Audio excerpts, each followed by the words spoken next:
नमस्कार विद्यार्थी मित्रांनो, शिक्षण वेद या यूट्यूब चॅनलवर मी रुपाली गिरी आपले स्वागत करते। आजच्या या लेक्चरमध्ये आपण शिक्षक पात्रता परीक्षेमध्ये महत्त्वाचा असणारा भाग म्हणजे बालमानसशास्त्र व अध्यापनशास्त्र या विषयावर किंवा या भागावर आधारित असं आजचे हे लेक्चर असणार आहे। तर बालमानसशास्त्रामध्ये अध्ययन वक्र, त्यालाच आपण लर्निंग कर्व असं सुद्धा म्हणतो, याविषयी हमखास प्रश्न तुम्हाला पेपरमध्ये विचारला जातो। त्यामुळे अध्ययन वक्र म्हणजे नेमकं काय, तर हे आज आपण या लेक्चरमध्ये अभ्यासणार आहोत।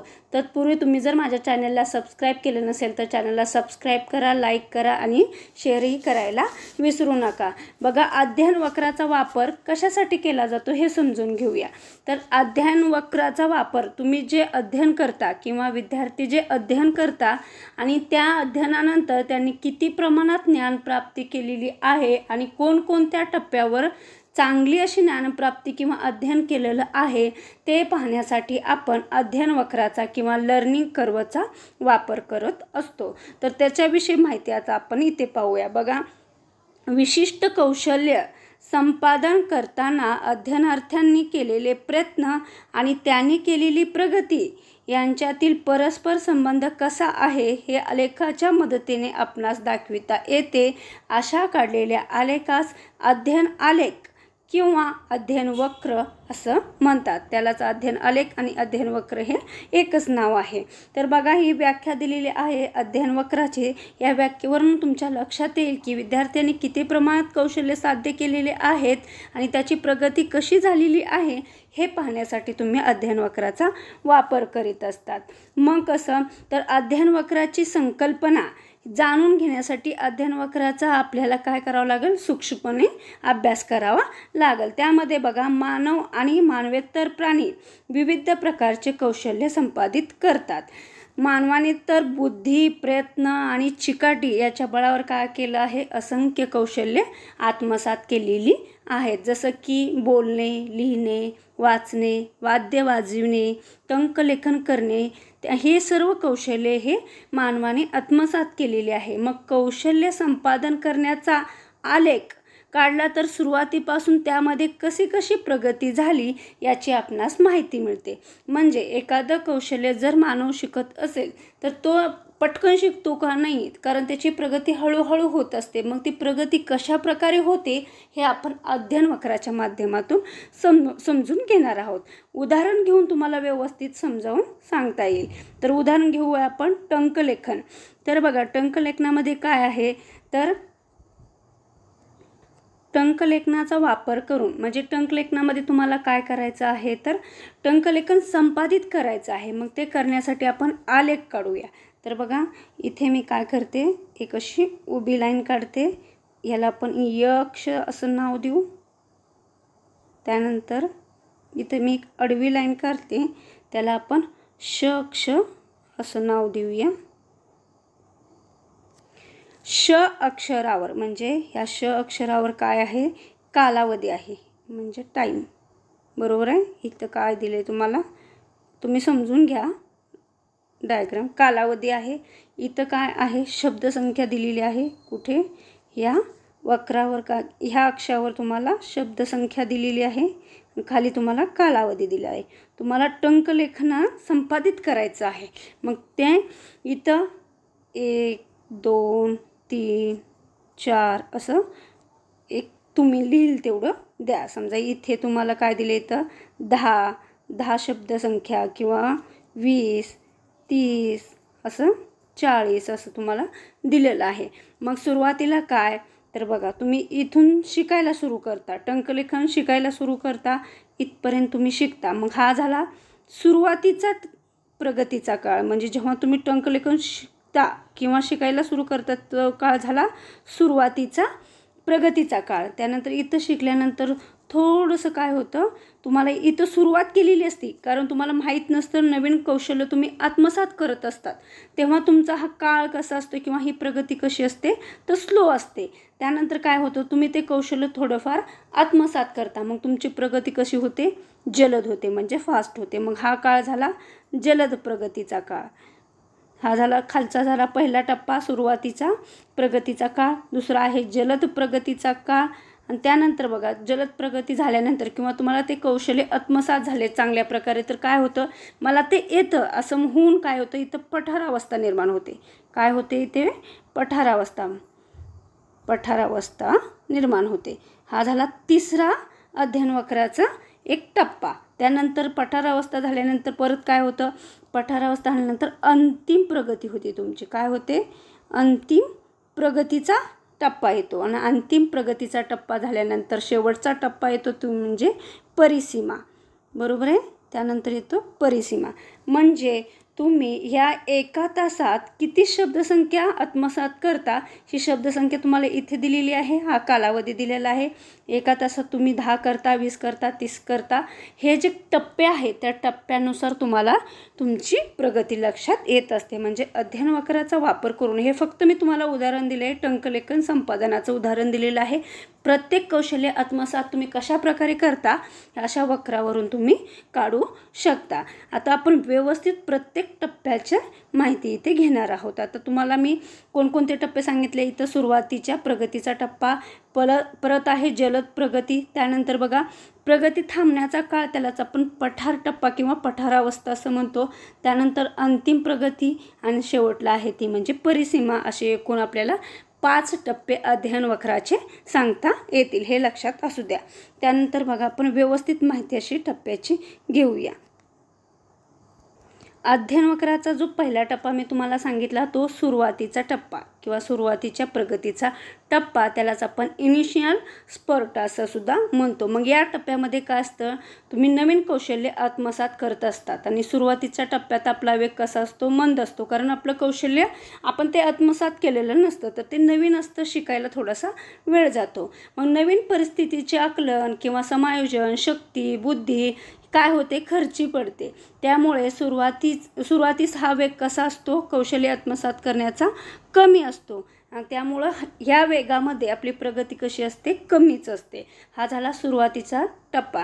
मग दुसरा जो टप्पा आहे जलद प्रगतीचा टप्पा किंवा त्यालाच आपण मध्यंतरीची प्रगती असं सुद्धा म्हणतो आणि इंग्लिशमध्ये त्याला इंटरमिडिएट स्पर्ट असं सुद्धा म्हणतात. मग सुरुवातीच्या टप्प्यात काय होतं, मूलभूत गोष्टी शिकल्यानंतर प्रगती कशी होते, जलद होते, कारण काही कौशल्य आपण त्यातले आत्मसात केलेले असते आणि बुद्धिशक्ती खर्च करून आपण ते कौशल्य थोडेसे शिकलेलं असतो, म्हणून तो जलद प्रगती होत असते. या टप्प्यामध्ये काय होत असते, जलद प्रगती असते. आणि सुरुवातीच्या काळात ज्या गोष्टी येत नव्हत्या त्या आता काय होत्यात, आपल्याला या टप्प्यामध्ये येऊ लागतात आणि अध्ययनावर त्याचा काय होतो, चांगला परिणाम होतो. म्हणजे अध्ययन चांगल्या प्रकारे अध्ययन वक्राच्या कोणत्या टप्प्यात होतं, तर जलद प्रगतीच्या टप्प्यामध्ये, त्यालाच आपण मध्यंतरीची प्रगती असं म्हणतो. त्यानंतरचा जो तिसरा टप्पा आहे तो म्हणजे प्रगती थांबण्याचा काळ किंवा पठारावस्था आपल्याला सांगता येईल. तर बघा यामध्ये काय सांगता येईल, तर या काळामध्ये काय होतं, तर अध्ययनात काही वेळा प्रगती थांबल्यासारखी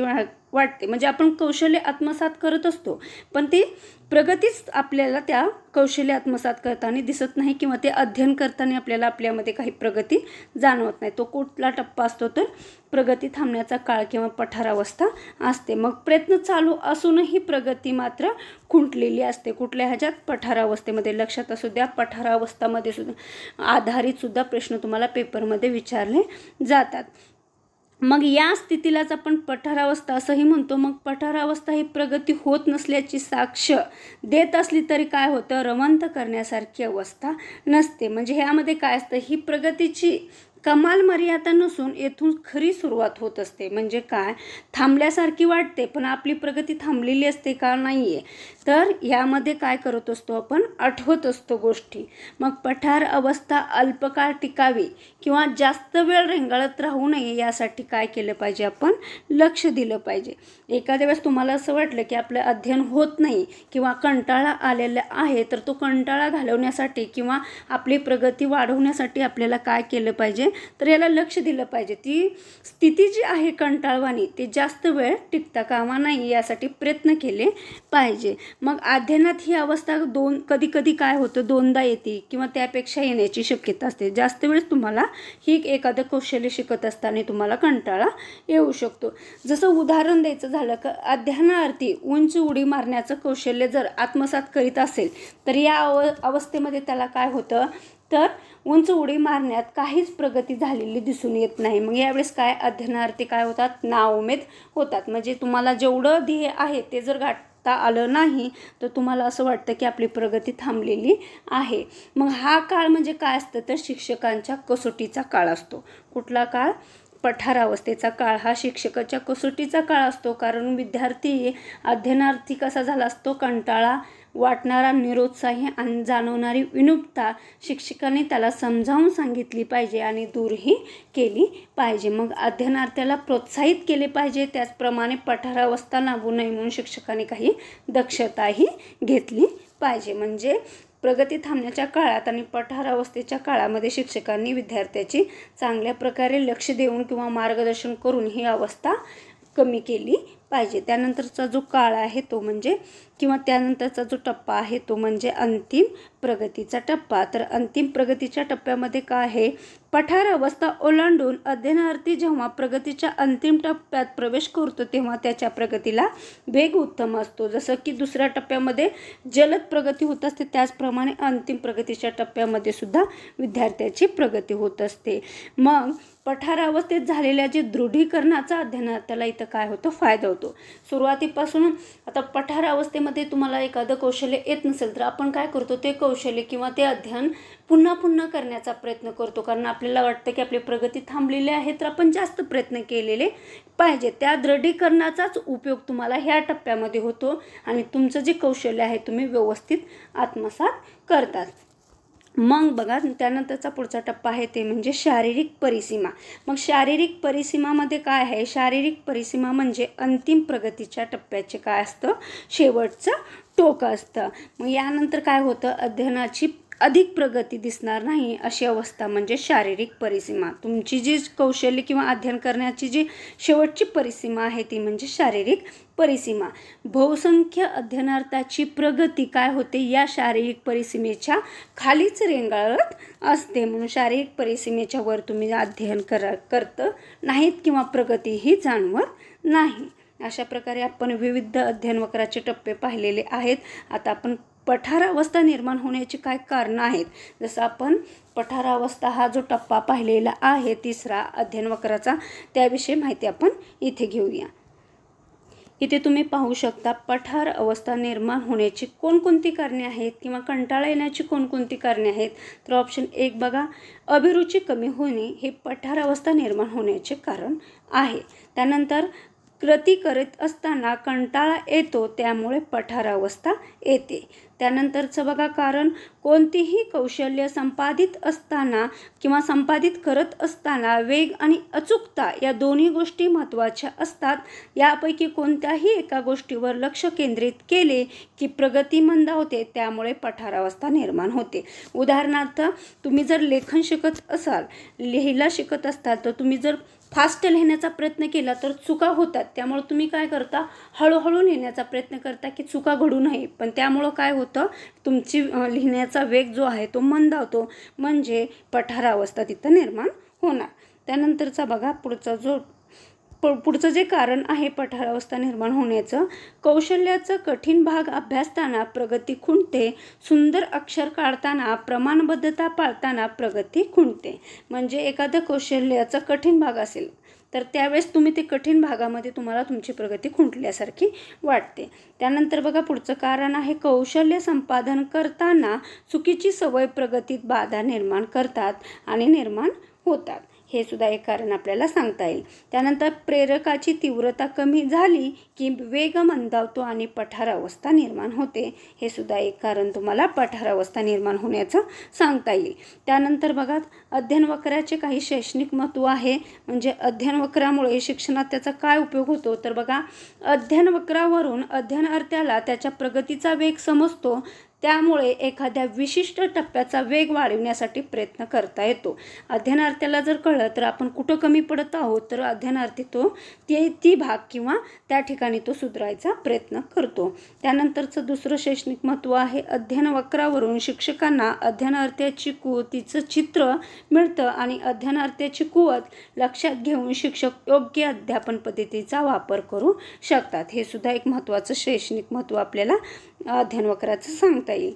त्यानंतर अध्ययनात कोठे कोठे पठार अवस्था निर्माण झाली हे अध्ययन वक्रावरून जाणून घेता येते आणि या अवस्थेत अध्ययनार्थ्याला योग्य ते मार्गदर्शन करून प्रोत्साहित करता येते। म्हणजे अध्ययनार्थ्याला नेमकं कुठं आपल्याला प्रोत्साहित करायचं आहे, कोणत्या टप्प्यावर, हे शिक्षकांना पटकन लक्षात येतं अध्ययन वक्रावरून।